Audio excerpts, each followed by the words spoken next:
Ano? Napatingin nga si Joseph sa bandang kaliwa nang marinig nga niyang boses ng isang lalaki. Nakita niyang may isang lalaki na sa tingin niya ay driver ng taxi na nasa tabi ng lalaki at isang bata na sa tingin ni Joseph ay nasa 9 years old na. Sasakay-sakay ka, tapos wala ka naman palang pambayad? Pambihirang bata ka? Galit na sabi nga ng driver sa bata habang dinuduro-duro pa nga ang batang musmos. Umiiyak naman ang bata at pinunasan ng pisngi. Pinagkikis-kis pa nga ng batang dalawa nitong kamay na tila ba kinakabahan at natatakot. Pasensya na po, hindi ko na po kasi naisip ang pamasahe dahil may sakit po si mama eh. Sana maintindihan niyo po. Sabi nga ng batang lalaki na patuloy pa nga rin na tumutulo ang mga luha kahit na ilang beses nga nitong punasan ng pisngi. Wala akong pakialam kung may sakit ang mama mo. Anong mapapala ako dyan? Kikita ba ako dyan? Magkakapera ba ako dyan? Ang aga-aga, pinapainit mo ang ulo kong bata ka. Hindi gusto ni Joseph ang nakikita at narinig na pinagsasasabi nga ng driver sa bata, kaya naman lumapit na nga siya sa dalawa. Ano pong problema? Anong nangyayari dito? Napatingin nga kay Joseph ang taxi driver. Doc Joseph, kayo po pala. Sabi nga ng taxi driver. Kilala bilang isang sikat at magaling na doktor si Joseph. Mas kilala siya ng mga tao sa mga probinsya o barangay kung saan kasama nga siya sa mga nagme-medical mission. Ano po bang nangyayari dito? Tanong nga ulit ni Joseph. Pasensya na sa abala, Doc. Ito kasing bata eh. Itinuro nga ng taxi driver ang bata. Napatingin nga si Joseph sa mukha ng bata at hindi nga niya alam kung bakit parang may kakaiba siyang nararamdaman habang nakatingin nga sa bata. Hindi maintindihan ni Joseph ang nararamdaman lalo na't ito ang unang beses na nakaramdam nga siya ng ganito. Sumakay-sakay sila ng nanay niya sa taxi ko tapos wala naman pala silang pamasahe. Namano ko pa naman sila. Tinignan nga ni Joseph ang backseat ng taxi at nakita nga niyang isang babae na mukhang nahihirapan nga sa paghinga. Kumuha siya ng pera sa pitaka at ibinigay nga sa taxi driver. Ako na ang bahala sa kanilang dalawa. Nagulat nga ang taxi driver dahil 500 ang binigay nga ng doktor. Naku Dok, sobra po itong binigay niyo. Kinuha nga ni Joseph ang babae mula sa backseat at binuhat nga ito. Just keep the change. At sana po sa susunod kapag may mga taong nangangailangan ng tulong, tumulong kayo para may blessing din po na dumating sa inyo. Natahimik nga ang taxi sa sinabi nga ni Joseph. Tumingin siya sa bata. Sumunod ka sa akin bata. Agad namang sumunod kay Joseph ang bata at pumasok na nga sila sa ospital. Agad na inasikaso na nga nila ang pasensya at doon nga nalaman ni Joseph na may cancer pala ito at stage 1. Nang matapos ng asikasuhin nga ni Joseph ang babae at nakalabas na nga siya sa room nito ay nakita nga niya ang batang lalaki na kasama kanina ng babae. Nakaupo ang bata sa waiting chair at mukhang hinihintay nga ang magiging resulta ng kasama nito. Umupo si Joseph sa tabi ng bata. Kaano-ano mo ang kasama mo? Napatingin nga ang bata kay Joseph. Medyo namamaga na nga ang mata dahil nga sa pagiyak nito kanina. Mama ko po siya. Kamusta na po siya? Bahagyang umiti nga si Joseph at ginulo ang buhok ng bata. Ayos na ang mama mo.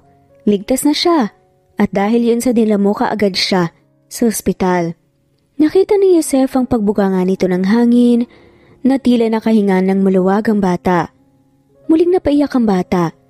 Buti na lang, ayaw pa naman sana ni mama na pumunta ng ospital dahil wala kaming pera. Pero ang ospital lang ang naisip ko na makakapagpagaling sa kanya. Sad pa nga ng batang paslit. Hindi alam ni Joseph kung dapat ba niyang sabihin sa bata ang totoong sakit ng mama nito. Pero sa tingin niya ay hahayaan na nga lamang niya na ang inang magsabi sa anak nito. You did a great job, kiddo.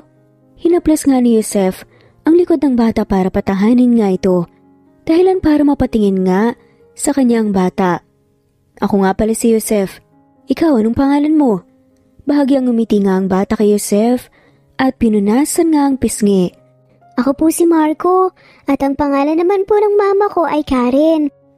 Bahagyang nagulat nga si Joseph dahil mukhang coincidence na nga na magkapangalan nga ang ina ng bata at ang babaeng hinahanap nga niya. Pero sa tingin niya ay hindi ang ina ng bata ang hinahanap niya. Nagulat nga si Joseph nang hawakan ng bata ang kamay niya. Dok, iligtas niyo po ang mama ko. Hindi ko po alam kung ano po ang sakit niya. Pero please po, iligtas niyo po siya. Handa po kong magtrabaho sa inyo. Kahit anong trabaho po ang ibigay niyo sa akin, gagawin ko. Basta po tulungan niyo lang po ang mama ko. Siya na lang po kasi ang meron ako eh. Pagmamakaawa nga ng bata, halos maiyak nga ang doktor. Biglang nakaramdam ng awa si Joseph sa bata. Nakikita kasi niya ang sarili noong bata pa nga siya. Bago naging isang doktor si Joseph, naging mahirap din sila ng nanay niya. Iniwan sila ng tatay niya habang nagkasakit naman ang ina niya. Halos parehas na parehas ang nangyari nga sa kanila. Dahil mahirap nga lang sina Joseph noon, ay wala silang pera na maipagamot. Kahit anong makaawa nga niya noon, ay walang tumulong sa kanya. Lumala ang cancer ng nanay ni Joseph, dahilan para bawian nga ito ng buhay at tuluyan nga siyang naging ulila. Nagsumikap si Joseph na makapagtapos ng medisina dahil ipinangako nga niya sa sarili na magtatayo siya ng sarili niyang ospital kung saan pwedeng magpagamot ang mga mahihirap at walang pera na katulad niya. Mas nag-focus nga si Joseph sa mga taong may cancer dahil tutuparin nga ni Joseph ang pangako niya sa yumaong ina. Natutulong nga siya sa mga taong walang-wala. Gaya nila dati. Ngumiti si Joseph sa bata at pinisil nga ang kamay nito. Huwag kang mag-alala, Marco. Tama ang lugar na pinagdalhan mo sa mama mo. Dito, maaalagaan siya at huwag mo nang isipin ang pera dahil libre na ang mga gamot at kailangan ninyo. Lumiwanag nga ang mukha ng bata. Talaga po? Tumango naman at ngumiti si Joseph bilang sagot. Napakunot noo nga si Joseph nang umiling-iling ang bata. Maraming salamat po kung ganon. Pero sinabi po kasi sa akin ni Mama na wag daw pong tumanggap ng libre eh. Dapat po lahat ng bagay ay pinaghihirapan. Saad pa nga nito. Napatitig nga si Joseph sa bata at kalaunan ay napangiti. Ang ganda naman ng pagpapalaki sa iyo ng mama mo. At dahil dyan, sige, bibigyan kita ng trabaho. Pwede kang tagalinis sa opisina ko. Hindi naman ganun kabigat ang trabaho. Ang kapalit noon ay ang pagkain nyo at ang pagpapagamot ng mama mo. Okay ba yun sa'yo? Tanong nga ni Joseph. Natuwa si Joseph nang mag-thumbs up pa nga ang bata at may malaking ngiti sa labi. Okay na okay po yun sa akin. Kahit ano pong trabaho po, wala pong problema. Ginulo nga ni Joseph ang buhok ng bata. Hindi niya alam kung bakit mabilis kumaan ang loob niya sa bata at natutuwa pa nga siya. Mahilig naman siya sa mga bata pero kakaiba ang nararamdaman niya sa batang to.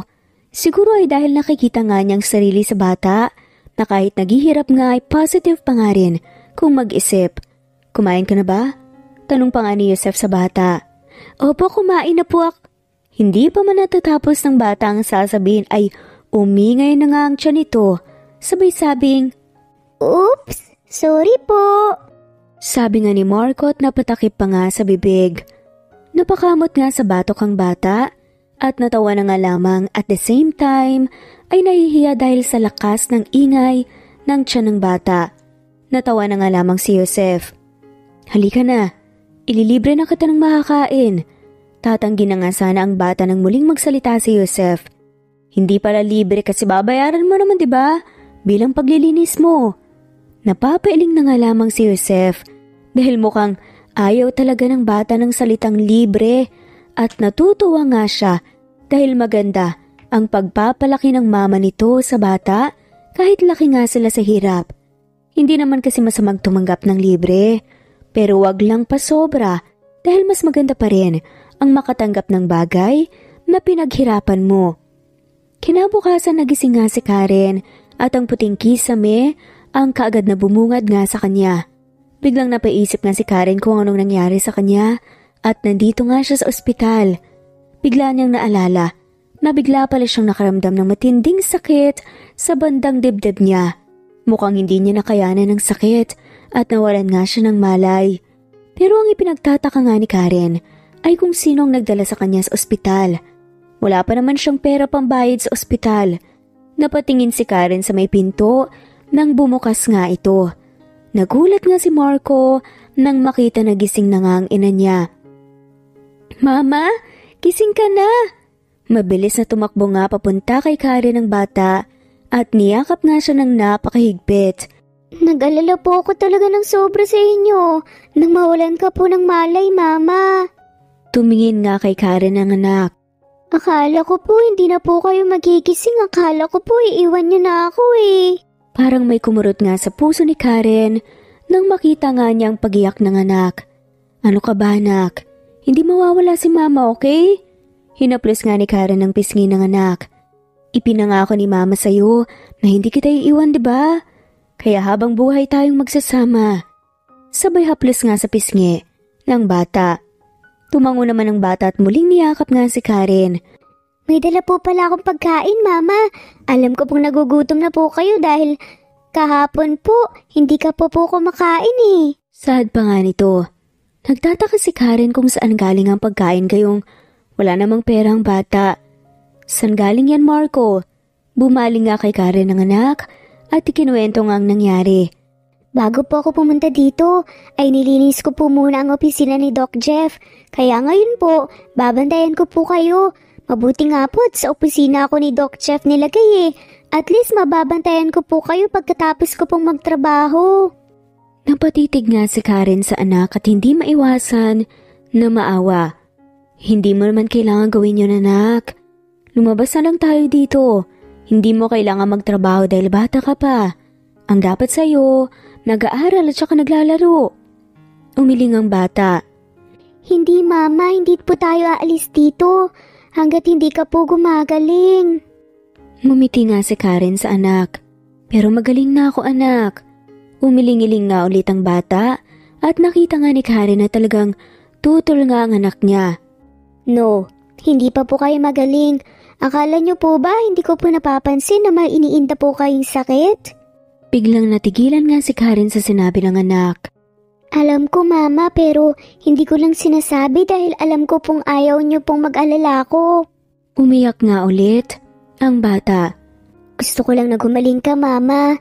Ayos lang na mahirap tayo basta magkasama po tayong dalawa. Pati nga si Karen hindi na nga napigilan ng mapaiyak.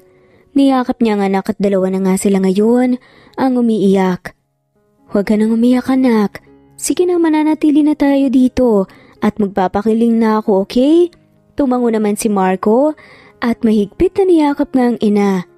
Kinahaponan nang dumating nga si Joseph sa ospital dahil galing nga siya sa isa niyang outpatient. Nabalitaan nga niya sa isang nurse na gising na nga sa wakas ang ina ni Marco. Kinuha nga ni Joseph ang record ng babae. Kumatok muna nga siya sa pinto bago binuksan ang pinto at pumasok. Agad na napangiti nang makita nga si Joseph, si Marco. Doc Joseph, kising na po ang nanay ko. Ngumiti nga si Joseph at bahagyang ginulo ang buhok ng bata. "That's great, kiddo." Tumingin si Joseph sa babae at nagtataka kung bakit parang gulat nga na nakatingin sa kanyang babae. Ayos ka lang ba, Mrs.? Napailing si Joseph. "I mean, miss pala. Naikwento sa akin ni Marco na hindi naman pala kayo kasal. Mga manya." Mas lalong nagtaka si Joseph at nakaramdam na nga siya ng pagkailang dahil sa patuloy na pagtitig pa rin ng babae sa kanya. "Are you okay, miss? Bakit ganyan ka makatingin sa akin? May dumi ba sa mukha ko?" Napahawak pa nga si Joseph sa mukha niya at naiilang nga na napangiti sa babae. Kahit si Marco ay nagtataka nga sa inasta nga ng mama niya, kaya naman lumapit nga siya sa ina at hinawakan ng kamay nito. Dahilan para makabalik nga sa ulirat si Karen. Napatingin si Karen sa anak na nakatingin nga sa kanya nang may pag-aalala. "Mama, ayos ka lang po ba?" Hindi ka agad nakasagot nga si Karen at muling napatingin sa lalaking nasa harap niya. Hindi makapaniwala si Karen na muling magkukurus ang landas nila ulit ni Joseph, ang lalaking naka one night stand niya noon at ang ama ng anak niyang si Marco. Ano nga bang nangyari? Flashback. Nakasakay nga sa bus si Karen at tulalang nakatingin nga sa daan. Pumara nga siya at bumaba sa may tulay. Napatingin si Karen sa ilalim ng tulay. Kapag kaya tumalon siya dito, mawawala siya kaagad? O magsasuffer muna siya? Yun nga ang naiisip niya. Natawa na nga lamang na mapakla si Karen at pinunasan nga ang luha. Ano naman ang pakialam niya? Kung mamamatay siya kaagad o hindi, ang mahalaga lang naman sa kanya. Gusto nga niyang matapos ang sakit na nararamdaman niya. Ibinaba nga ni Karen ang hawak na bag at saka pumatong nga sa may tulay. Tumulong nga ang isang butil ng luha niya at napapikit na nga lamang siya. Habang nakatayo si Karen sa may tulay at handa na ngang tumalon ay napadaan naman si Joseph na agad pumarada nga sa gilid ng daan. Bago pa nga makatalo ng babae ay nailigtas na nga niya ito. Napabagsak silang dalawa sa malamig na sahig. Miss, ano bang ginagawa mo? Magpapakamatay ka ba? Nakahiga ngayon ang babae sa sahig habang nakaupo na nga si Joseph pagkatapos nilang bumagsak sa semento. Nagtatakang lalaki nang tumawa nga ng mapakla si Karen. Bulag ka ba? Nagtaka si Joseph sa tanong ng babae. Obvious naman na magpapakamatay ako, di ba? Bakit mo pa ako pinigilan? Alam mo, panira ka talaga sa desisyon ko. Kaagad na nakasagot nga si Joseph. Nakikita nga niya ang depresyon sa mukha ng babae. Miss, life is precious. Hindi nakaimik si Karen at napatitig na nga lamang sa lalaking pakialamero. Hindi mo ba naisip na habang ikaw na malakas at bata pa ay magpapakamatay habang may mga taong lumalaban para mabuhay lang sila? Makabuluhang saad nga ni Joseph. Nainis nga na naupo sa semento nga si Karen at masamang tinignan ng lalaki. E di sana nga ako na lang nasa sitwasyon nila para matapos na kaagad ang problema ko. Nagulat nga si Karen nang hawakan ng lalaki ang kamay niya at mahinang pinisil. Kung ano man ang problema mo, malalampasan mo din yan. Hindi ka naman bibigyan ng Panginoon ng problema na hindi mo kaya. Isa pa, hiniram lang natin ang buhay natin kaya pahalagahan natin. At alam mo bang masama ang kitilin natin ang sarili nating buhay? Ang Diyos lang ang pwedeng magsabi kung kailan tayo mamamatay. Napakunot nga ang noo ni Karen at napangiwi. Pari ka ba? Kung makapag-advise ka, parang pari ka. Bahagyang natawa ang lalaki at doon na nga nakita ni Karen ang gwapong mukha ng lalaki at ang lalim nga ng dimple nito. Maputi din ang lalaki, singkit ang mga mata, matangos ang ilong at may mapupulang labi. For sure, maraming babaeng nagkakagusto sa lalaki at sigurado nga rin si Karen na may girlfriend na nga ang lalaking to. Hindi po ako pare, doktor ako. Umikot na nga lamang ang mga mata ni Karen at tumayo na. Pinagpagan nga niya ang suot na pantalon. Napabuntong hininga si Karen. Thank you ha, sa pagsira sa plano ko. Doc, hilaw na ngumiti nga si Karen sa lalaki at kinuha nga ang gamit niya at nagsimula na ngang maglakad. Teka, saan ka pupunta? Napatingin nga si Karen sa kamay ng lalaki na nasa braso niya. Kailan mo ba? Napabuntong hininga ang lalaki.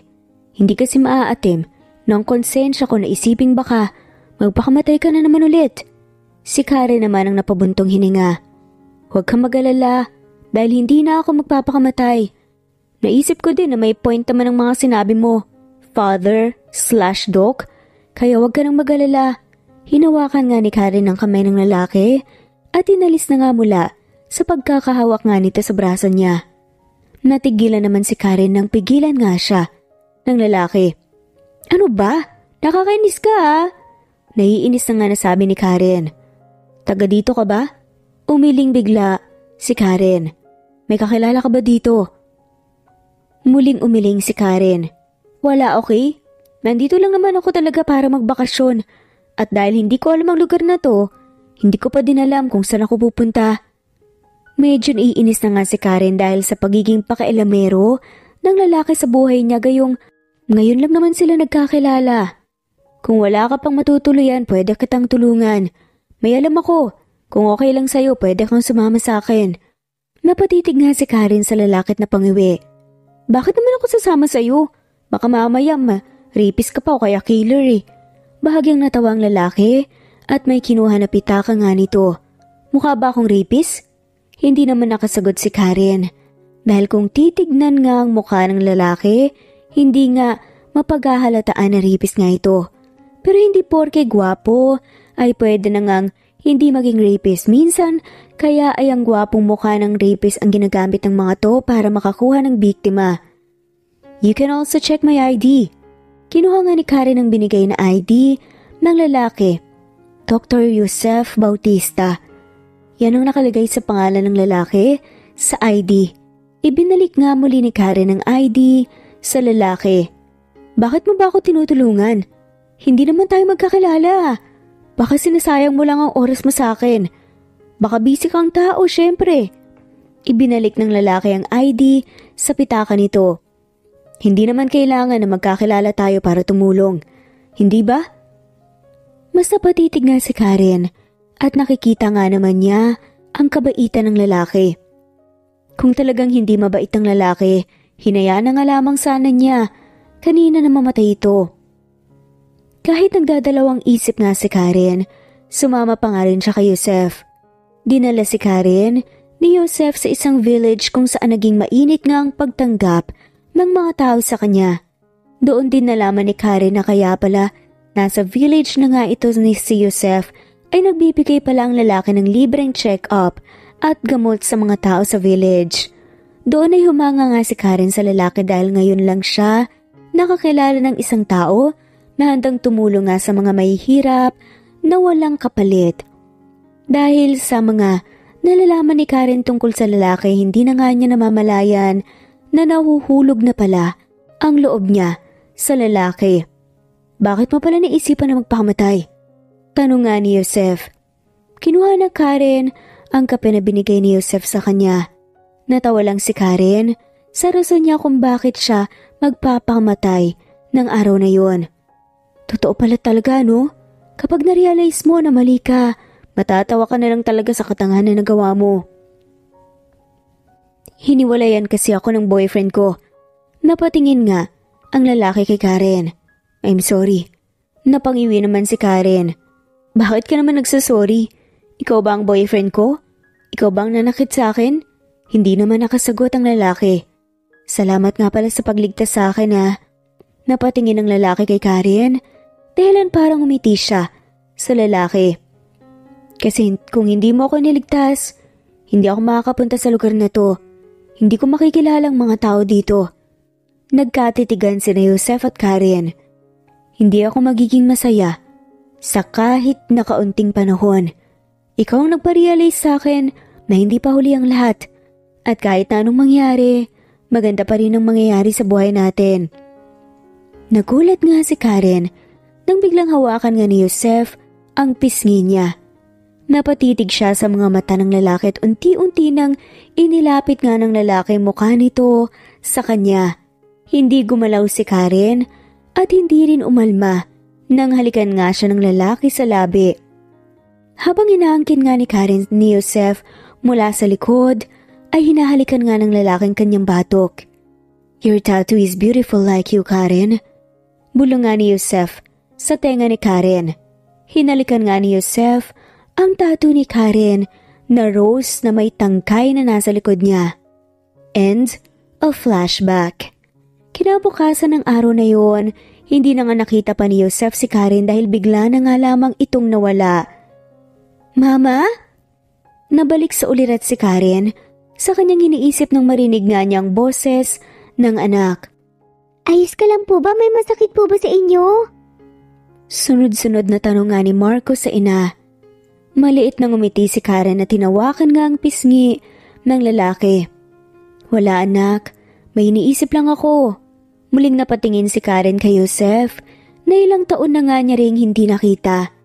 Sa pagtingin niya sa lalaki ay mukhang hindi naman siya naaalala ng lalaki dahilan para masaktan si Karen. Sa bagay, papaano naman siya maaalala ng lalaki kung sandali lang naman silang nagkasama? At sa tingin ni Karen, ang nangyari sa kanila para sa lalaki ay one night stand lang. Thank you po pala, Doc. Sad na nga lamang ni Karen. Ngumiti ang lalaki. Doc Yosef na lang. Maliit na ngumiti nga si Karen. Talagang ang lalaking nasa harap niya ngayon ay ang lalaking tumulong nga sa kanya. Maraming salamat sa naitulong mo sa amin, Doc Yosef. Nasabi sa akin ni Marco na ikaw daw ang tumulong sa amin. Ngumiti naman ang lalaki at bahagyang kinulong nga ang buhok ng bata. Napatitig naman si Karen sa ginawa ng lalaki sa anak niya. Mukhang close na ata kaagad ang dalawa. Kahit hindi nga alam ng lalaki na anak nga nito si Marco. Nakaramdam nga kaya nang lukso ng dugo ang lalaki para sa anak nila? Wala yun. Isa pa maliit lang na bagay naman yun eh. At lalo na't gusto ni Marco na pagtrabahuhan niya ang mga naitutulong namin. Ngumiti ang lalaki sa bata. Magandang pagpapalaki mo sa anak mo. Pahabol pa nga nito. Tumingin ang lalaki kay Karen at ngumiti. Ngumiti na nga lamang din si Karen. Hindi alam ni Karen kung dapat pa niyang sabihin kay Joseph na anak nga nila si Marco. Natatakot siya na baka hindi matanggap ni Joseph ang bata at hindi maniwala ang lalaki na sa kanya ito kasi mukhang nakalimutan naman siya ng lalaki. Huminga ng malalim si Karen at napagdesisyon ng sabihin nga sa lalaki. Maniwala man ito o hindi, magsasalita na nga sana si Karen nang may kumatok nga sa pinto at pumasok nga ang isang magandang babae. Love, what are you doing here? Lumapit nga ang lalaki sa babae at tinalakan ng tinawag nga ni Joseph na love sa pisngi. Biglang naiwan nga si Ere ang sasabihin ni Karen at lihim na nga lamang na natawa. Oo nga naman, ilang taon din silang hindi nagkita ng lalaki kaya hindi imposible na nagka-girlfriend na nga ito o kaya nagkaasawa na at sa malamang ay may sarili na ngang pamilya at anak. Nakalimutan mo na ba? May dinner tayo mamaya. Kina mommy, sabi nga ng magandang babae. Napasa po naman sa noo si Joseph. Oo nga pala, I almost forgot. Medyo busy lang kasi ang schedule ko. Ngumiti naman ang babae at tinapik nga ang balikat ng lalaki. It's okay. Kaya nga pumunta ako dito para ipaalala sa'yo. Because I already know you. Napangiti naman ang lalaki at tumingin nga kay Karen. Bukas na lang ulit, Miss Bara? Maliit lang nang umiti si Karen at kalaunan niya umalis na nga rin ang dalawa. May kung anong kirot nga ang naramdaman nga si Karen. Lalo na't kahit kaunting panahon lang sila nagsama ng lalaki ay minahal na nga niya ito. Pero sadyang hindi talaga sila ang para sa isa't isa dahil hindi sila ang nagkatuluyan. Malungkot na nga lamang na napangiti si Karen dahil lumalaki at lalaki nga ang kanyang anak na walang ama. Kinabukasan muling bumalik nga sa ospital si Joseph at sinabi kay Karen ang tungkol sa sakit ng babae. Ang tungkol sa program na meron nga ang lalaki at may pag-asa pa nga ang babae na gumaling, lalo na't stage 1 pa lamang naman ang cancer nito. Kahit na medyo nasaktan nga si Karen, sa nalaman niya tungkol sa lalaki ay malaki pa rin ang pasasalamat niya kay Joseph. Lalo na dito ang pangalawang beses na tinulungan nga siya nito. Una, iniligtas ng lalaki si Karen at muntik na nga siyang magpakamatay. Tapos ang lalaki din ang dahilan kung bakit na-realize nga niyang mahalaga pala ang buhay. At ito, ngayon, tinutulungan pa nga siya sa sakit niya. Pero nakakapagtaka, bakit parati na lang ito ang parang nagiging knight in shining armor niya? Kung tinadhana sila, bakit may girlfriend ito? Winaglit na nga lamang ng babayang naiisip niya. Alam mo, may kakilala ako dati, na Karen ang pangalan. Biglang natigilan nga si Karen sa sinabi ni Joseph. Minsan ko siyang natulungan noon pero para naman siyang bula na nawala. Napayuko si Karen dahil ang akala niya nakalimutan na nga siya ng lalaki pero hindi pa pala. Alam mo medyo magkahawig nga kayo eh. Maliit na ngumiti si Karen. Baka magkamukha lang. For sure, maganda ang kakilala mong Karen. Ngumiti si Joseph. Yes, she's beautiful. Bahagyang natawa si Joseph dahilan para magtaka. Si Karen, masungit nga lang nung una. Tumitig nga si Joseph sa mga mata ni Karen na parang nangungusap. At isa pa, maganda ka rin naman At alam kong mas babalik ang ganda mo kapag naging okay ka na. Kumabog ng mabilis ang puso ni Karen at tuluyan nang napayako dahil naramdaman nga niya ang pag-init ng magkabila nga niyang pisngi. Bakit pa hanggang ngayon ay mabubulaklak pa rin ng magsalita ang lalaki? Para namang walang fiancé ang lalaki kung makapagsalita. Napapailing na nga lamang si Karen at naisip na baka nasabi lang ng lalaki yon sa kanya para palakasin nga ang loob niya. Hindi pa ba siya nasanay? Ang trabaho ng lalaki pagalingin nga mga pasyente nito at isa sa trabaho ng lalaki palakasin ang loob ng mga pasyente. Thank you, Doc. Yun na nga lamang ang nasabi ni Karen. Napakunot noo siya nang makitang nakatitig nga sa kanya si Joseph. Bakit ganyan kayo makatingin sa akin, Doc? May dumi po ba ang mukha ko? Napahawak nga si Karen sa mukha niya para maramdaman nga niya kung may dumi ba sa mukha niya. Umiling lang naman si Joseph at ngumiti. Wala naman. Sige, babalik na lang ako. Hindi alam ni Karen kung anong klase ng tingin ang iniwan nga ng lalaki sa kanya bago tuluyang umalis ang lalaki. Nang makalabas naman sa kwarto si Joseph ay napahawak nga siya sa bandang dibdib niya kung saan ang lakas nga ng tibok ng puso niya. Bakit niya nararamdaman ito sa babae? Magkapangalan lang naman sila at medyo magkahawig pero hindi naman yun si Karen na hinahanap niya. Napabuntong hininga na nga lamang si Joseph. Baka nalilito lang puso niya dahil medyo magkahawig nga ang dalawang babae lalo na ang mga mata nila. Lumipas ang 1 buwan na pananatili nga ni Karen sa ospital at dahil na nga rin sa tulong nga ni Joseph at ng mga nurse, sa pag-aalaga nga sa kanya ay tuluyan na nga siyang gumaling. Sana ingatan mo na ang sarili mo, lalo na't may anak ka nang nag-aalala sa'yo. Sabi nga ni Joseph kay Karen at bahagyang ginulo nga ang buhok ni Marco. Ngumiti si Karen sa lalaki. Tatandaan ko po yan. Maraming salamat po sa lahat ng tulong mo sa amin, Doc. Promise po. Balang araw makakabawi din kami. Kapag nakaluwag-luwag na. Ngumiti naman si Joseph. Wala yun. Hindi mo na kailangang bumawi pa. Napatingin nga si Joseph sa bata nang hawakan nga ni Marco ang kamay ng lalaki. Dok, sana hindi po ito ang huli nating pagkikita. Kung papayag kayo, pwede bang maging tagalinis pa din ako ng opisina nyo? Nang sa gayon po, makatulong po ako sa mama ko. Medyo nahihiya pa nga, nasaad nga ng bata. Nagkatinginan sina Joseph at Karen. Bumaling si Joseph sa bata at hinaplos nga ang mukha ni Marco. Oo naman, anytime kiddo. Saad pa nga nito. Natuwa naman ang bata at sa sobrang tuwa nito, napayakap nga siya ng mahigpit kay Joseph. Mamimiss po kita, Doc Joseph. Natigilan nga si Joseph pero niyakap din pabalik ang bata. Magkikita pa naman tayo ah. Kumalas nga si Joseph at ginulo naman ang buhok ng bata. Parang nagiging hobby na nga kay Joseph ang guluhin ng buhok ng bata. Ingatan mo ang mama mo, okay? Tumango nga ang bata at tuluyan na ngang nagpaalam sina Karen at Joseph. Sobrang bilis naman ang kabog ng dibdib ni Karen nang makita nga niya ang naging pag-uusap nga ng mag-ama. Sumakay na nga sila ng taxi. Ang bait talaga ni Doc Joseph, mama, no? Sabi pa nga ng anak niya.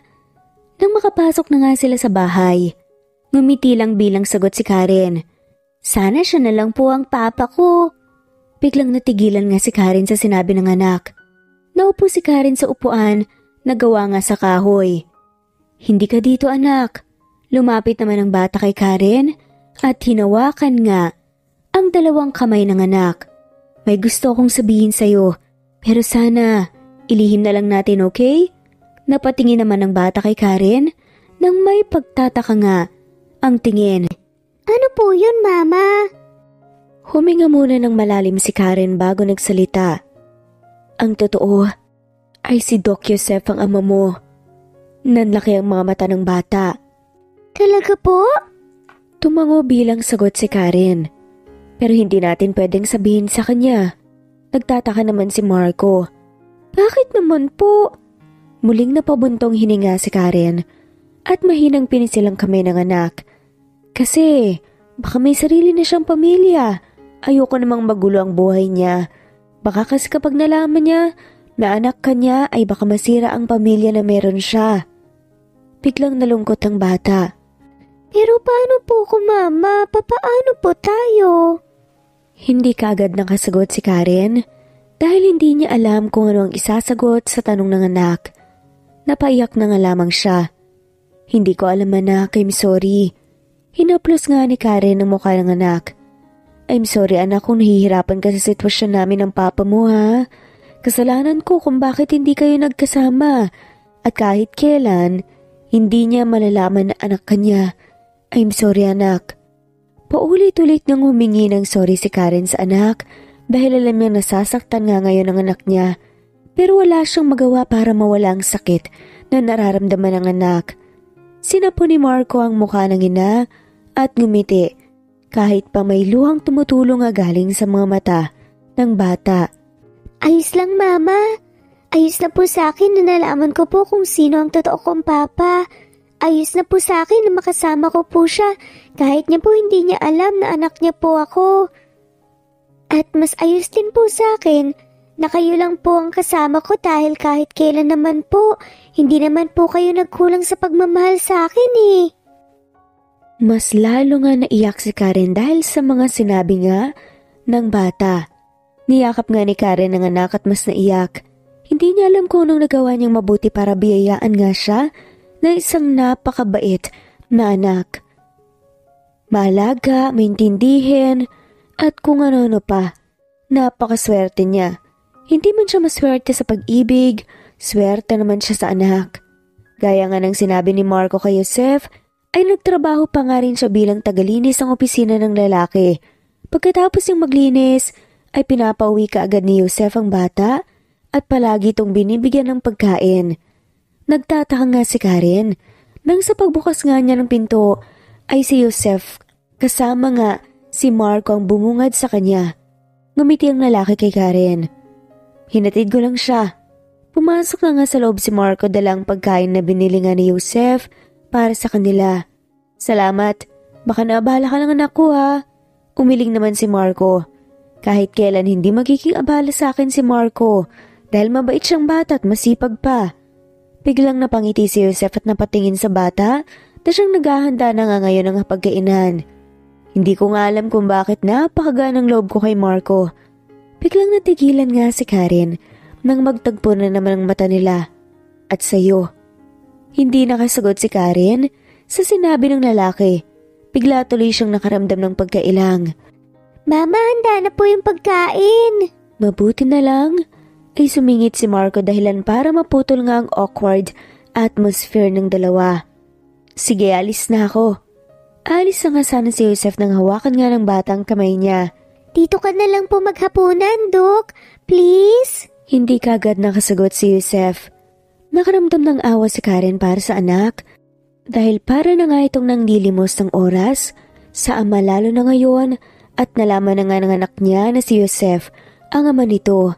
Hinawakan nga ni Karen ang magkabilang balikat mula sa likod ng anak. Wag na anak, mukhang may lakad pa si Doc eh. Biglang nalungkot naman si Marco dahilan para masaktan nga si Karen.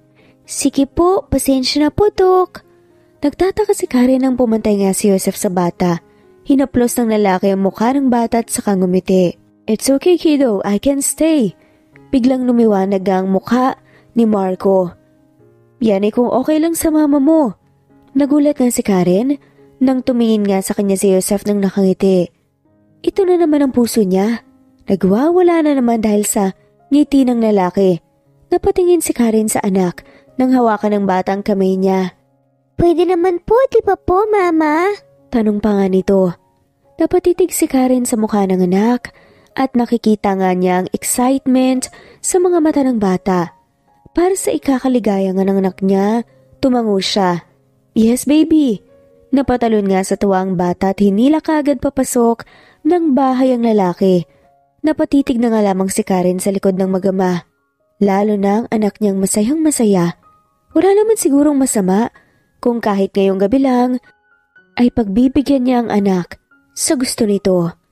Ang akala nga ni Karen ay yun na ang magiging huling pagkikita nga nila ni Joseph pero nagtaka siya nang halos araw-araw ay dumadalaw na nga ang lalaki sa bahay nila at palaging may dalang pagkain. Minsan naman ay groceries o kung ano-ano pa. Hindi mo naman to kailangang gawin, Doc. Sabi naman ni Karen habang nakatingin nga sa mga groceries na nasa mesa nila. Nakakahiya naman po sa inyo. 3 groceries bag ang dala ngayon ni Yosef para sa kanila ni Marco. Yosef na lang itawag mo sa akin, Karen. Lalo na't wala naman tayo sa ospital. Hindi na nga nakasagot pa si Karen. Isa pa, gusto kong tumulong sa inyo ni Marco. Kagagaling mo lang kaya sa sakit. Alam kong mahihirapan ka pa ngayon sa trabaho. Gusto ko din na tulungan si Marco dahil nakikita ko ang sipag ng bata. Siya nga pala, nag-aaral pa ba si Marco? Curious nga na tanong nga ng lalaki. Tumango naman si Karen. Oo, mag-grade 3 na siya sa pasukan. Napatango naman si Yosef.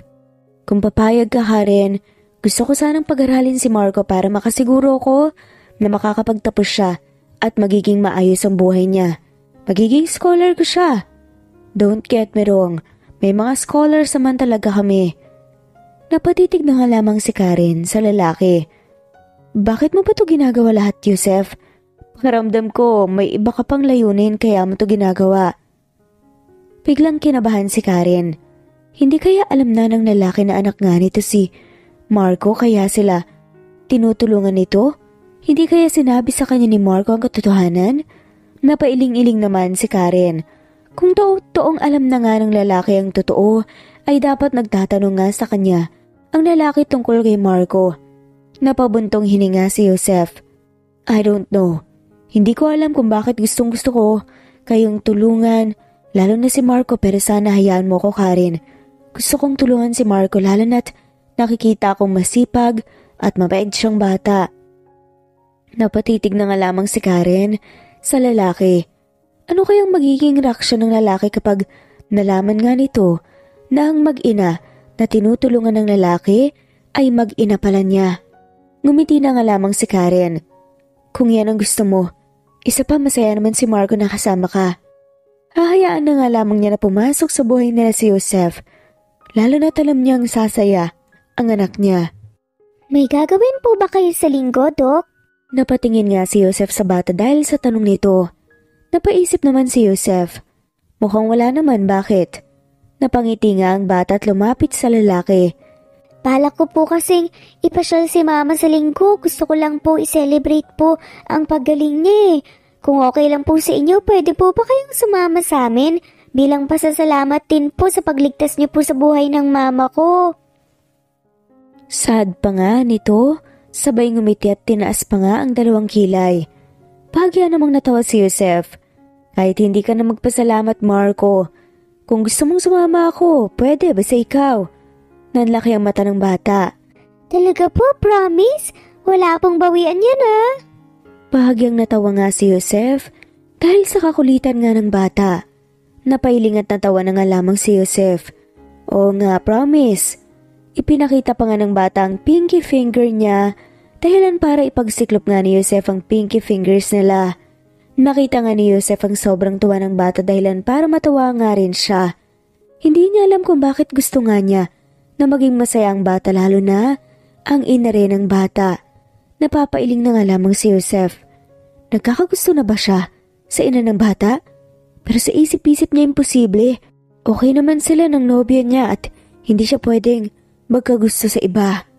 Sumapit nga ang linggo, nagulat nga si Karen nang makita nga si Yosef na naghihintay nga sa kotse nito.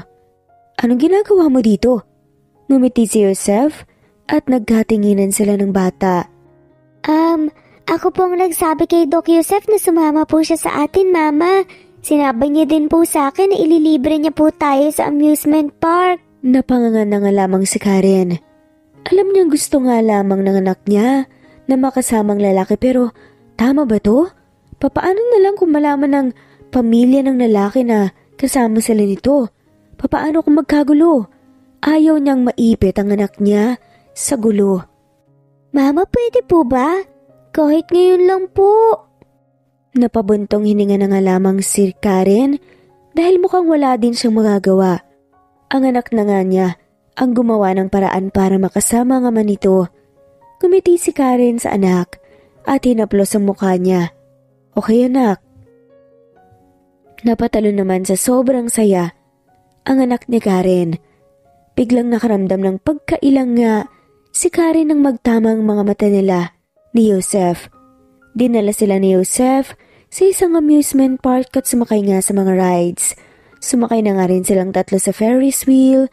Napapatingin nga sa baba si Marco at namamangha sa nakikita. Ang ganda naman. Namamanghang sabi nga ni Marco. Tumingin siya kay Karen at Joseph. Sana hindi po. Ito ang huling pagpunta niyo po dito kasama po kami. Nagkatingin na naman sina Karen at Joseph. Mumiting bumalik nga si Joseph sa bata. Oo naman.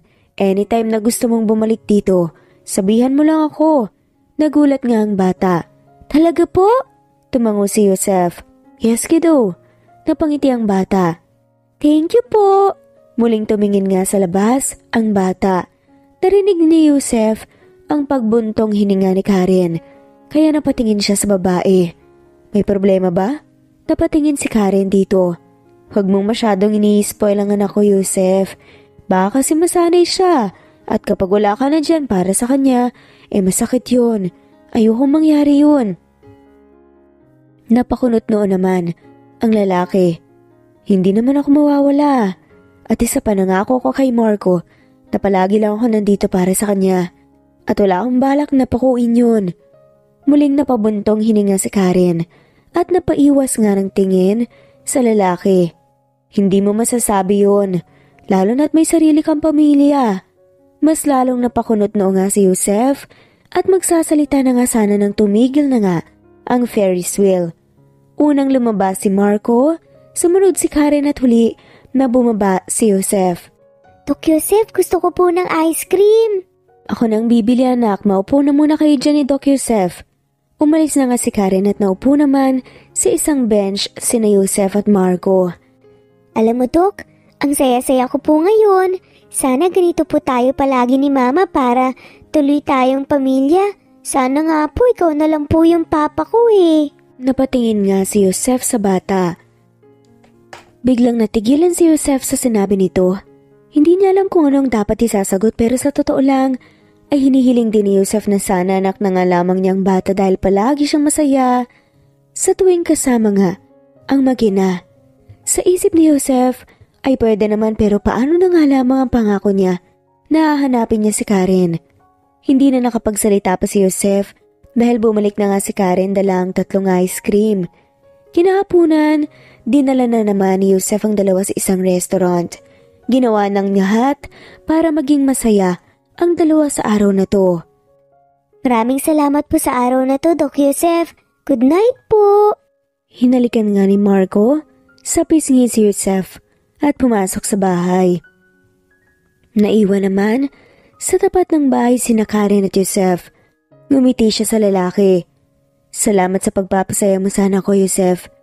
Ngayon lang siya nakitang ganun kasaya. At alam kong dahil yun sa'yo. Ngumiti naman ang lalaki.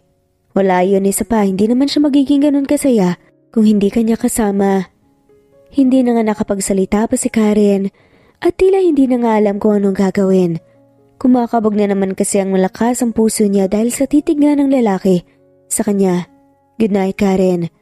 Dahil sa nakaiwas nga ng tingin kanina si Karen at sa patingin niya sa lalaki ay nagulat nga siya nang magdampi nga ang mga labi nila. Sa pisngi naman sana hahalikan ni Joseph si Karen. Hindi niya lang inaasahan na haharap palang babae dahilan parang mga labi nila ay magdampi. Pareho nga silang nagulat sa nangyari at hindi kaagad nakagalaw. Nabalik lang sila sa realidad nang marinig nila ang tahol ng aso. Alis na ako, sabi nga ni Joseph habang hindi naman makatingin si Karen sa lalaki. Hanggang sa umalis na nga lamang ang lalaki at hindi pa rin nakagalaw si Karen sa kanatatayuan niya. Wala sa sariling, napahawak nga siya sa labi niya at napakagat labi. It's been years nang huli nga niyang maramdaman ang labi ng lalaki pero hanggang ngayon, matamis pa rin ang halik nito. Napapikit na nga lamang ng mariin si Karen. I still love you, Joseph. Sabi nga ni Karen habang dinadamang pagkabog ng mabilis ang puso niya. Pero hindi tayo para sa isa't isa. Napangiti na nga lamang ng malungkot si Karen at saka pumasok sa bahay. Dok, Napatingin si Joseph kay Marco nang tawagin nga siya ng bata. may pamilya po ba kayo? I mean, pamilya. Kaya po ng asawa at saka mga anak. Ngumiti naman si Joseph sa bata. Wala pa akong sariling pamilya. Ni girlfriend nga, wala. Napangiti naman ng bata dahilan para magtaka si Joseph. Lumapit pa nga sa mesa niya ang bata. Talaga po? So pwede po kayo ng mama ko. Hagyang natawa nga si Joseph. Nabilaukan nga sa sariling laway si Joseph sa sinabi nga ng bata. Hindi niya kasi akalain na masasabi yun ng bata. Totoo naman ang sinabi ni Joseph na wala na nga siyang girlfriend dahil nag-break na nga rin sila. Dahil na-realize daw ng babae na hindi talaga sila ni Joseph para sa isa't isa. Lumaki tuloy ang ngiti ng bata. So single po kayo, single din po si mama. Meron nga lang pong anak pero pwede naman po yun, diba? Kasi good boy naman po ako. Tumango na nga lamang bilang sagot si Joseph at natawa. Hindi niya akalain na magugustuhan siya ng bata to the point na irereto pa nga siya nito sa ina niya. Hindi ganun kadali yun, Marco. Bakit naman po? Ayaw niyo po ba si mama ko? Mapait po si mama, mapagmahal, maalaga. At higit sa lahat, syempre maganda po. Bahagyang umitingin si Joseph sa bata. Hindi naman sa ayaw ko sa mama mo. Sa katunayan, agree nga ako sa lahat ng sinabi mo eh. Nakikita naman ni Joseph ang lahat ng katangian na yun kay Karen sa tuwing dumadalaw nga siya sa bahay ng dalawa. Sa katunayan, nung una pa nga lamang na nagkita sila. Pero hindi natin pwedeng ipilit ang pag-ibig. Napakunot noo nga ang bata. Anong ibig niyo pong sabihin? Tanong pa nga nito. Ngumiti si Joseph sa bata. Ang pag-ibig, hindi yan pinipilit bagkus, kusay ang nararamdaman ng puso. Kapag alam mong mahal mo ang isang tao, bibilis ang tibok ng puso mo at malalaman mo na nga lamang na mahal mo siya. Mas lalong kumunot ang noo ng bata. Basta paglaki mo, maintindihan mo rin ang sinasabi ko. Napanguso ang bata. May minahal na po ba kayong babae? Biglang napangiti si Joseph nang maalala nga ang babaeng minahal niya. Ang nakakatawa, minahal ka agad niya. Ang babae kahit pa kaunting panahon lamang naman silang nagkakilala. Tumango-tango si Joseph. Oo, nakilala ko siya noon sa probinsya. Kung saan may medical mission kami. Kaso bigla na nga lamang siyang nawala. Sabi nga ni Joseph, hinanap niyo po ba siya? Tumango naman si Joseph. Oo, pero nahirapan ako lalo na't pangalan lang naman niya ang alam ko. Tapos hindi pa nga siya taga doon sa probinsya. Ang nakakatawa nga ay magkatulad sila ng pangalan ng mama mo. Ngumiti ng malaki si Marco dahilan para lumabas ang malalim na dimple ng bata na namana nga nito sa ama. Hindi niyo po ba naisip na baka po si mama po yung hinahanap niyo at saka anak niyo po ako? Biglang natigilan nga si Joseph sa sinabi nga ng bata at biglang napaisip. Napatitig siya kay Marco at sa malalim nitong dimple. Kagaya nga niya ay may malalim siyang dimple. Maputi rin ang bata at magkatulad nga sila ng mata. Pero hindi kasi halata na kamukha nga niya si Marco dahil the rest ay namana na nga ng bata sa ina. Kaya siguro hindi nahalata ni Joseph. Biglang napaisip nga si Joseph at pumasok nga sa isip niya ang mukha ng babae. Medyo magkahawig nga ang dalawa. Payat nga lang ang Karen na ina ni Marco. Siguro ay dahil sa sakit ng babae. Napahawak na nga lamang sa ulo si Joseph dahil sumasakit na nga ang ulo niya sa kakaisip. 2 araw na nga ang nakakalipas simula ng guluhin nga ng mga sinabi ng bata ang isip niya. Kaya ba nakaramdam siya ng familiar nang makita nga si Karen?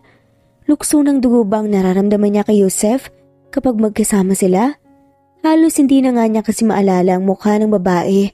Lalo na't 10 years na nga simula nang muling magkita sila ng babae.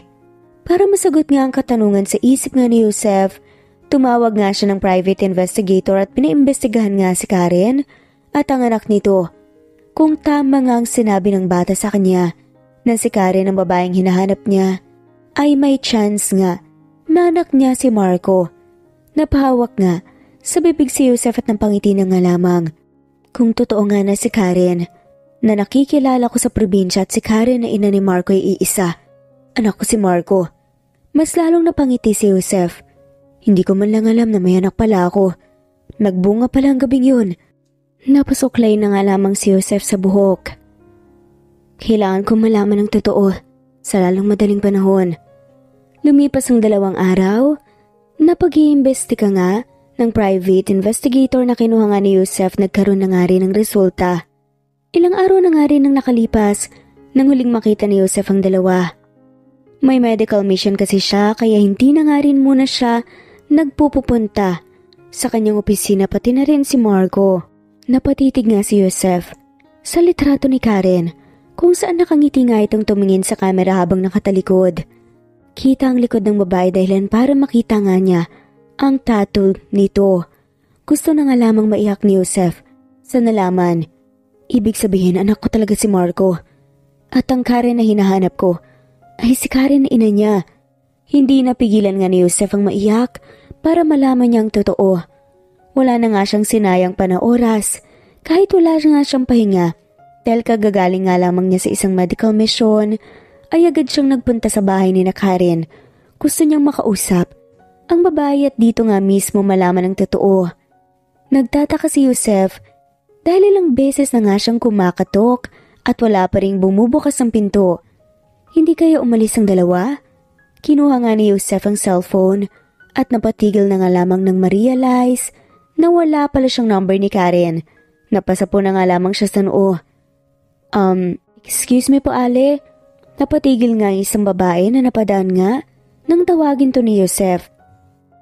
Nakita niyo po ba yung nakatira dito? Kanina pa po kasi ako makatok pero wala naman pong sumasagot. Napatingin ang babae sa kanya. Wala nang nakatira dyan. Nagtataka naman si Joseph. Paano wala na po? Hindi po ba dyan nakatira sila Karen at ang anak niyang si Marco? Hindi pwedeng magkamali si Joseph, lalo na ilang beses na nga siyang pabalik-balik dito. Oo, dyan nga sila nakatira pero hindi na ngayon eh. Mas lalong nagtaka si Joseph. Ano pong ibig niyong sabihin? Biglang nakaramdam ng kaba. Umalis na sila dyan. Halos magtatatlong araw na nga ang sabi-sabi. Mapapangasawa daw ni Karen ang kumuha sa dalawa. Siguro yun din ang ama ni Marco. Hindi makapaniwala si Joseph sa narinig. Sa isip-isip niya, mapapangasawa? Ama ni Marco? Papaano nga ama ni Marco ang kumuha sa kanila kung siya naman ang totoong ama ni Marco? I'm so glad na nahanap ka namin, anak. Sabi ng ina ni Karen at niyakap siya. Hindi mo alam kung gaano katagal ka naming hinanap. Kumalas ang ina ni Karen at hinawakan ng kamay niya. Kung hindi ka pa nakita ni Baron, ay hindi namin malalaman na nakabalik ka na pala sa Manila. Hindi ka man lang umuwi sa amin nang makabalik ka. Sad pa nga ng babae. Napatitig si Karen sa ina niya. Hindi po ba kayo galit sa akin? Ngumiti nga ang ina ni Karen at hinaplos ang mukha niya. Of course hindi na anak. Nagalit lang naman ako sa iyo pero sandali lang yun. Dahil kahit na anong mangyari anak pa rin kita at mahal kita. Napangiti na nga lamang si Karen. Ang totoo ay kaya nagkahiwalay nga sina Karen at ang dati niyang nobyo ay dahil hindi gusto ng mga magulang niya sa lalaki. Nakatakda na rin siyang ikasal kay Baron noon pa man. Kaya din umalis siya sa village kung saan nagsama sila ni Joseph sandali at bumalik kaagad ng Manila. Dahil alam ni Karen na kahit na mahal nga niya si Joseph, hindi pa rin papayag ang mga magulang niya. Kaya naman bago nga lumalim ang pagmamahal niya sa lalaki, umiwas na nga si Karen. Pero hindi niya inaasahan na magbubunga nga pala ang isang gabing nangyari nga sa kanila. Nalaman ng mga magulang ni Karen na buntis siya at gusto ng mga magulang niya na wala nga ang bata. Dahil sa hindi nagustuhan ni Karen ang desisyon ng mga magulang, lumayas siya at nagpakalayo-layo.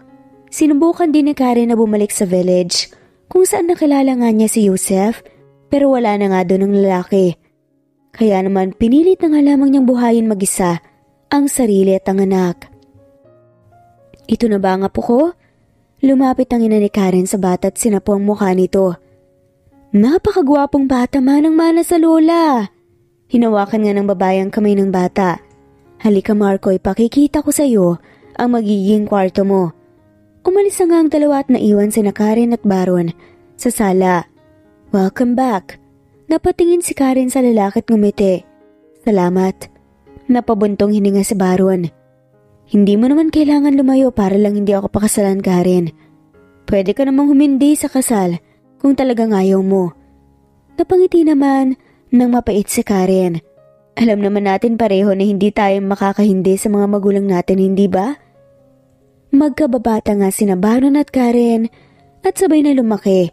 Magkaibigan ng mga magulang nila kaya naman simula pa nga ng mga bata sila ay nagkagusto na nga ang mga magulang nila na sila ang ipakasal.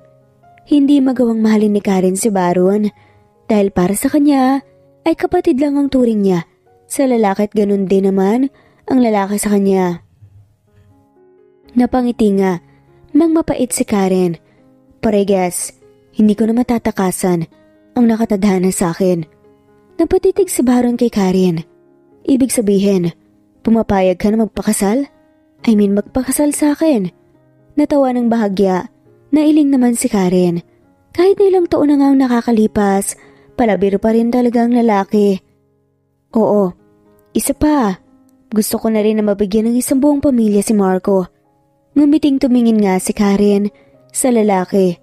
At alam kong mamahalin mo ba na parang anak si Marco.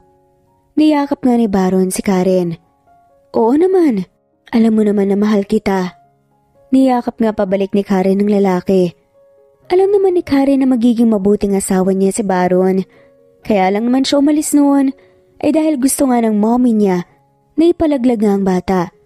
Pero ngayon natanggap na nga ng ina niya ang anak niya, ay okay na siya. Tanggap nga niya ang kapalaran na noon itinakda sa kanya. Makalipas ang ilang araw simula nga nang makabalik si Karen sa poder ng mga magulang niya, ay naging masaya naman sila. Lalo na ang anak niya na masyadong naging close nga sa lola nito. Halos hindi na nga mapaghiwalay ang dalawa. Sa nakalipas nga rin na araw, ay naiisip nga ni Karen si Joseph kung kamusta na kaya ang lalaki o kung hinahanap ba sila nito nang malaman ng lalaki na wala na nga sila doon sa dating tinitirahan nila. Ayos ka lang? Nabalik sa ulirat si Karen. Nang hawakan nga ni Baron ang kamay niya. Mukhang malalim ang iniisip mo ah. Ngumiti naman si Karen. Wala to. Nasa isang restaurant ngayon si Karen kasama nga sina Baron at Marco habang kumakain. Karen? Parang tumakas ang lahat ng dugo ni Karen nang marinig nga niyang boses ni Joseph.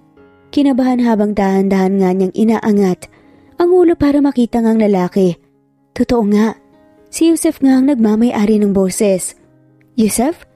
Bulalas nga ni Karen sa pangalan nito. Palipat-lipat nga ang tingin ni Baron kay Karen at sa lalaki. Do you know him? Tanong pa nga nito. Dahil nga sa pagkausap nga ni Baron kay Karen, biglang bumaling sa lalaki ang tingin ni Joseph. And you are? Nakataas nga ang isang kilay na tanong nga ni Joseph sa lalaki. I'm Baron, fiancé ni Karen. Inilahad pa nga ng lalaki ang kamay kay Joseph pero binawi din dahil hindi tinanggap nga ng lalaki ang kamay niya. And you are? Balik tanong ni Baron. The father of her child. Lahat sila nagulat sa sinabi nga ni Joseph, lalo na si Karen. Napalabi naman si Baron. I think kailangan niyong mag-usap. Halika na Marco, iwanan na muna natin sila. Hinawakan nga ni Baron ang kamay ng bata. Habang papaalis nga ang dalawa, napapalingon naman ng bata sa ama at ina niya. Ngumiti nga si Joseph sa bata kaya napangiti din si Marco. Pwede ba akong maupo? Tumango na nga lamang bilang sagot si Karen. So pwede mo bang i-explain sa akin ang lahat?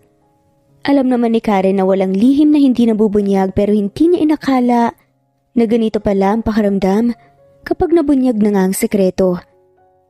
Para nang lalabas ang puso niya sa sobrang pagkabog. Nagsimula na nga magkwento si Karen sa lahat-lahat. Lahat sinabi niya at wala na nga siyang nilihim pa. Hindi ko na sinabi sa'yo lalo na't nakita kong may pamilya ka na. Napakunot no nga si Joseph. Pamilya? Tumango si Karen. Pamilya? Imposible naman na sa loob ng mahabang panahon. Hindi ka nagkapamilya. Hindi ba asawa mo yung babaeng pumunta sa ospital? Napakunot no si Joseph. Na tila iniisip nga ang babaeng tinutukoy ni Karen. Yung tinawag mong love. Napaan nga lamang si Joseph nang maalala nga niyang. At natawa nga. Ang dahilan para magtaka nga si Karen. Si Love? Tumango si Karen. Dahilan para matawanan naman si Joseph. Si Love ay pinsan ko. Nagulat si Karen. Love ang tawag ko sa kanya dahil Love naman talaga ang pangalan niya. Ang totoo niyan. Matagal na akong walang girlfriend. Nagkaroon naman ako ng girlfriend. Mga 3 years ago pero saglit lang yun. Dahil na-realize nga ng girlfriend ko na hindi niya ako mahal. At alam naman ng puso ko kung sino lang talaga ang gusto nito. Napanganga si Karen at hindi nakasagot. Sinong mag-aakala ng babaeng inakala nga niyang asawa ni Joseph ay pinsan lang pala ng lalaki. Katanghan nga naman yun.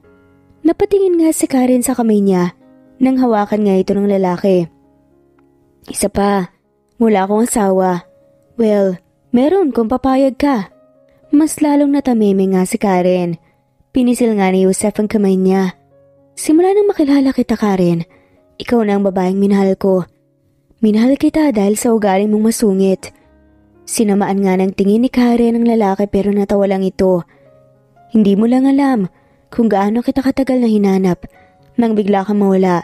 Simula noon, hindi na ako naghanap pa ng iba. Umasa kasi ako na balang araw, magkikita din tayo. Napatitig nga si Karen sa lalaki. Paano kung hindi na talaga tayo magkita? Ngumiti ang lalaki. E di tatandang binata ako. Hinalikan nga ng lalaki ito. Mahal kita Karen. Mula noon hanggang ngayon. Nagulat si Karen sa sinabi ng lalaki. Bahagya namang natawa si Joseph. Ang akala ko nga nagkakagusto na ako sa ibang babae na Karen ang pangalan pero sinong mag-aakala na ikaw din pala ang babaeng hinahanap ko at nakakasama ko na pala kayo ng anak natin. Hindi na nga napigilan pa ni Karen ng maiyak. Dahil sa sobrang saya, sinong mag-aakala na mahal din pala siya ng lalaki na akala niya ay siya lang ang nagmamahal. Kagaya nga niya, hinanap din pala siya ng lalaki. Mahal din kita Joseph. Napangiti ang lalaki sa sinabi nga ni Karen pero agad din na nawala nang umiling siya. Pero hindi pwede. Nagtaka si Joseph.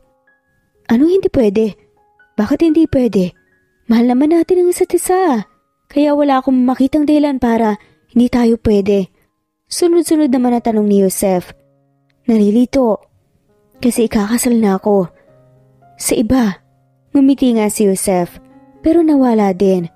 Pwede ka namang matras, diba? Mahal na mahal kita, Karen. Kayo ng anak natin. Handa kitang pakasalan at handa ko ding panagutan ang anak natin. Umiling si Karen dahilan para malito si Joseph.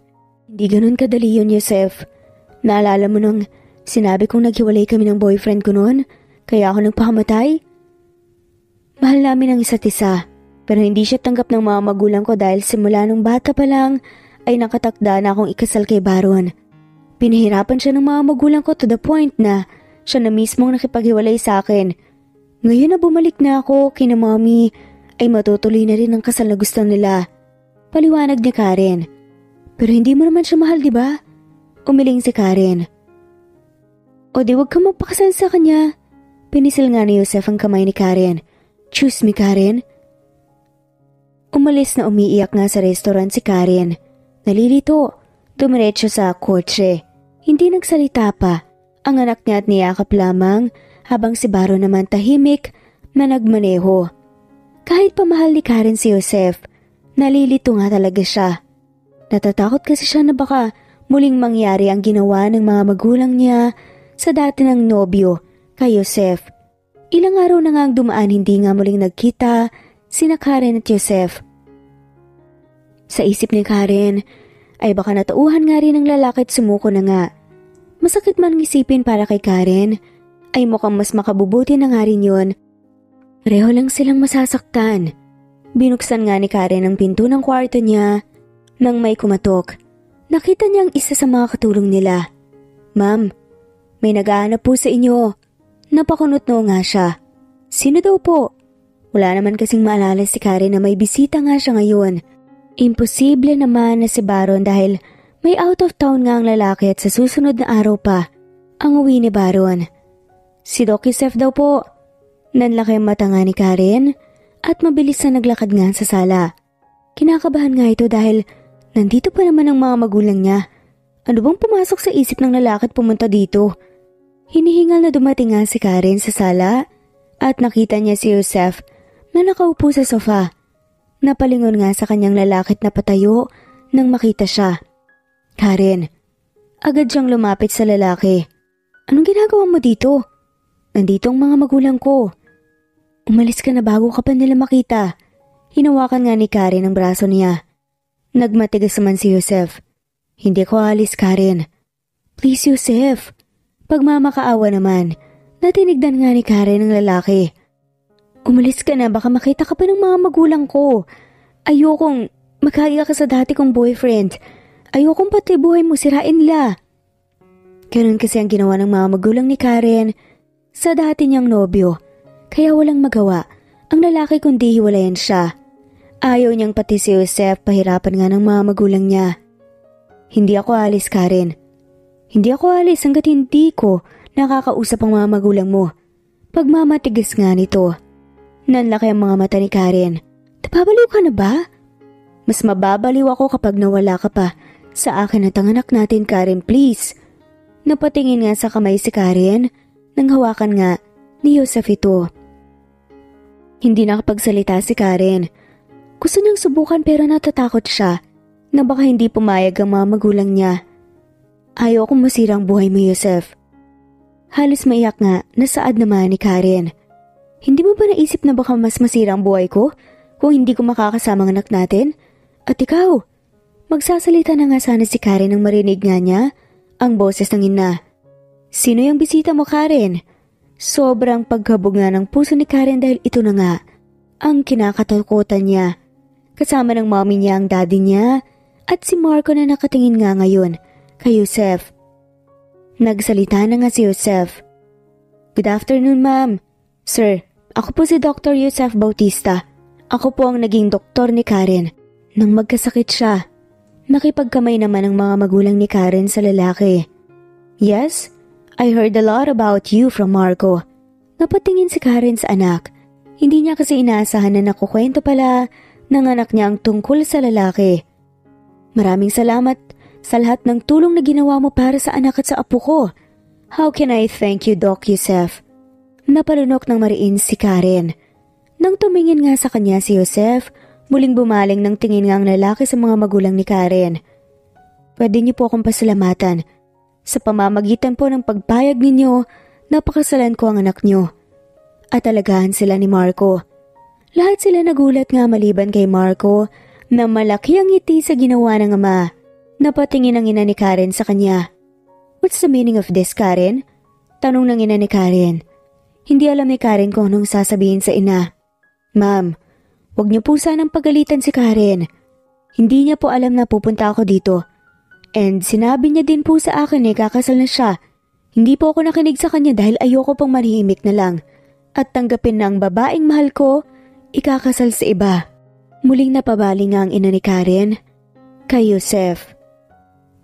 Nagkatitigan nga sina Karen at Yusef at nakikita niya na puno ng pagmamahal ang mga mata ng lalaki. "Hindi niyo po alam, ako po ang ama ni Marco." Nagulat na naman ang mga magulang ni Karen. Ang akala nila, ayun na nga ang mas nakakagulat pero hindi pa pala. Biglang lumuhod nga si Yusef sa harapan ng mga magulang ni Karen. "Nakikiusap po ako sa inyo. Napayagan niyo po akong pakasalan ng anak niyo at makasamang maging ako. Ipinapangako ko po na lahat ibibigay ko po sa kanila para maging masaya lang po ang maging ako. Mamahalin ko sila habang buhay. Hindi ko po kakayanin na mabuhay nang wala sila." Napatingin nga si Karen sa mga magulang niya na ngayon ay nakatingin nga sa kanya. Napaiyak na nga lamang si Karen dahil sa kilig, tuwa at saya. Halo-halong emosyon dahil ipinaglalaban nga siya ngayon ni Yusef. kahit pa pwedeng masira ang buhay ng lalaki. Ma'am, mahal ko po si Yusef. Umiiyak na nga nasabi ni Karen. Alam ko pong si Baron po ang gusto niyo para sa akin pero kaibigan lang po talaga ang turing ko sa kanya. Please, hayaan niyo po sanang maging masaya po ako kasama ang anak ko. Matagal ngang hindi nagsalita ang mga magulang ni Karen. Dahilan para nga kabahan siya. Baka kasi tumutol pa nga rin ang mga magulang niya. Kagaya noon sa dati nga nitong nobyo. Ngumiti ang mommy ni Karen at lumapit nga sa kanya. Hinawakan ng babaeng kamay ni Karen. Alam kong dahil sa desisyon namin noon, dahil sa pagiging makasarili namin ay umalis ka sa poder namin at nagkalayo tayo ng ilang taon. Hinaplos ng ina ni Karen ang mukha niya. Ayaw na naming mangyari ulit yun. Ayaw na namin na malayo ka sa amin ulit, Karen. Nag-iisa ka naming anak. At sa nakalipas sa panahon na wala ka, na-realize namin na mas importante ka at ang kaligayahan mo kesa sa gusto namin. Ngumiti ang babae. Kaya kung saan ka masaya, susuportahan ka namin ng daddy mo. Napakurap-kurap nga si Karen dahil hindi nga siya makapaniwala sa naririnig niya. Napatingin nga siya sa daddy niya, nangumiti rin at tumango naman sa kanya. Sa sobrang tuwa niya, iniyakap nga niya ang mga magulang niya. Maraming salamat, Mom, Dad. Napapayak na nga lamang si Karen sa sobrang tuwa. Nang tumingin nga siya kay Yusef, ay nakita nga niyang nakaluhod pa nga rin ang lalaki pero ang isang tuhod na nga lamang ang nakaluhod. Ano pang niluluhod-luhod mo dyan, Yusef? Tumayo ka na dahil pumayag na sila. Nanlaki ang mga mata. May Karen ang kinuha nga ng lalaki mula sa bulsa nito ang isang red velvet box. Nang buksan nga ni Yusef ang box, bungad nga sa kanya ang isang makinang nasingsing. Karen, will you marry me? Napatakip na nga lamang ng bibig si Karen at ilang beses na tumangutang o bilang pagsabi ng yes habang umiiyak. Yes, Yusef. Isinuot nga ni Yusef ang singsing sa kanyang daliri. Tumayo na nga ang lalaki at niyakap nga si Karen. Hindi makapaniwalang nakatingin si Karen sa singsing at mas lalong hindi siya makapaniwala na ikakasal na nga siya sa lalaking mahal nga niya ngayon. Lumipas ang ilang buwan ay nagpakasal na nga rin silang dalawa. Sa nakalipas na 5 taon, biniyayaan na nga ang mag-asawa ng 2 panganak. Nakaakbay nga si Yusef sa balikat ni Karen habang nakatingin sa mga anak nilang naglalaro sa garden ng bahay nila. Ang saya ng mga anak natin, love. Sabi nga ni Karen habang nakasandal ang ulo sa balikat ng asawa. Masaya silang, kompleto nga ang pamilya nila. Hindi man naging madali ang lahat. Nagpapasalamat ako dahil minsan ay pinaglaban mo rin ako at ang pamilya natin. Sabi nga ni Yusef at hinalikan nga ang kamay ni Karen. At nagpapasalamat din ako dahil pinaglaban mo ko kahit pa pwedeng masira ang buhay mo. Salamat dahil hindi ka sumuko sa atin. Pinisil nga ni Yusef ang kamay ni Karen at hinarap siya. Hindi nga ako sumuko nang pinapahanap kita noon, diba? Susuko pa ba ako nang malaman ko na may anak pala tayo? Isa pa mahal na mahal kita. Kayo ng mga anak natin. Kaya hindi ako susuko at ipaglalaban ko kayo hanggang dulo. Sinapo nga ni Yusef ang mukha ni Karen. Mahal na mahal kita, Karen. Napangiti naman si Karen. At mahal na mahal din kita. Kayo ng mga anak natin ang buhay ko. Napapikit nga si Karen nang halikan nga siya ni Yusef sa labi. Sa tagal ng panahon na nagkalayo sila, hinanap nga ang isa't isa ay pinagtagpo pa rin sila sa isang senaryo na hindi nila inaasahan. May mga tao na hindi naniniwala sa love at first sight. Pero kapag ang puso na talaga ang nagdikta ng mamahalin, wala na nga yan. Sa kung una o pangalawa mo silang nakita, kapag sila ang ginusto ng puso mo, sila talaga ang mamahalin mo. Kagaya na nga lamang nila Yusef at Karen, na kahit kaunting panahon lang na nagkakilala at nagkasama ay minahal kaagad ang isa't isa ng wagas. Minsan kasi, mas mabilis nating mamahalin ng isang tao kapag may nakita tayong kabutihan sa kanila. At dito na nga po nagtatapos ang kwentong pagmamahalan ni na Yusef at Karen, ang 2 taong minahal kaagad ang isa't isa, pero nagmahalan ng pangmatagalan. Mas masaya pa rin ang pamilya kapag kumpleto, nagmamahalan at sentro nga ang Panginoon. At dito na nga po nagtatapos. Maraming salamat po sa lahat ng mawalang sawang sumusubaybay at shoutout po sa lahat. Oston Lito, Nespet Hanaban, Anita Hernando, Erlinda Chong, Jen, Chisa Dehino Presbiteros, Vanessa, Julius, Chu, at shoutout na rin po sa lahat ng mawalang sawang sumusubaybay. Maraming salamat po muli. Ito ang Jay's Amazing Stories. Thanks for listening and happy Thursday everyone.